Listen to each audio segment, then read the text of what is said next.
السلام علیکم ورحمۃ اللہ وبرکاتہ۔ برا شخص کون ہے؟ حضرت اسماء بنت عمیس خثعمیہ رضی اللہ عنہا سے مروی ہے کہ میں نے رسول اللہ صلی اللہ علیہ وسلم کو یہ فرماتے ہوئے سنا، برا شخص وہ ہے جو خود کو دوسروں سے بہتر سمجھے، تکبر کرے اور اللہ کو بھول جائے۔ برا شخص وہ ہے جو ظلم کرے، فساد کرنے میں حد سے تجاوز کرے، اپنے حد سے آگے بڑھے، جبار اور قہار رب کو بھول جائے۔ نمبر 3، برا شخص وہ ہے جو دین داری کو بھول جائے اور دنیا میں مشغول ہو کر قبروں کی ہولناکیوں کو بھول جائے، یہ برا شخص ہے۔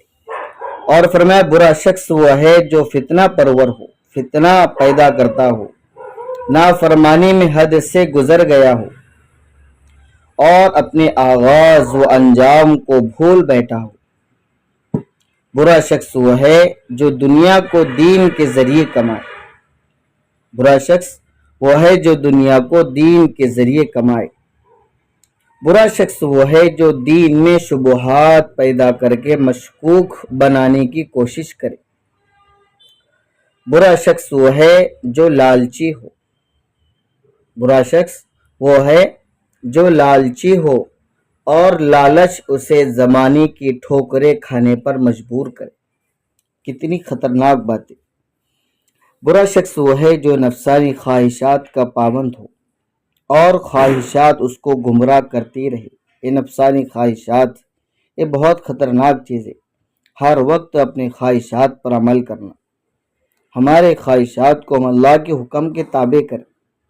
اگر ہم خواہشات میں پڑے رہیں گے ہم گمراہی کی طرف جاتے رہیں گے۔ کہا برا شخص وہ ہے جو نفسانی خواہشات کا پابند ہو اور وہ خواہشات اس کو گمراہ کرتی رہتی ہو۔ برا شخص وہ ہے جو دنیا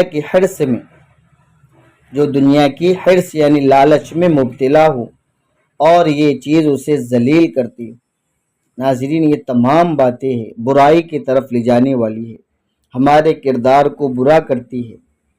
اپنے اندر یہ تمام برائیاں اگر موجود ہے تو ہمیں اس کو اپنے اندر سے نکالنے کی، دور کرنے کی فکر کریں، کوشش کریں کہ تمام برائیاں کہیں ہمیں جہنم کی طرف نہ لے جائے، اللہ کے عذاب کی طرف، اللہ کے نافرمانی کی طرف۔ یہ برا شخص کی علامتیں ہیں۔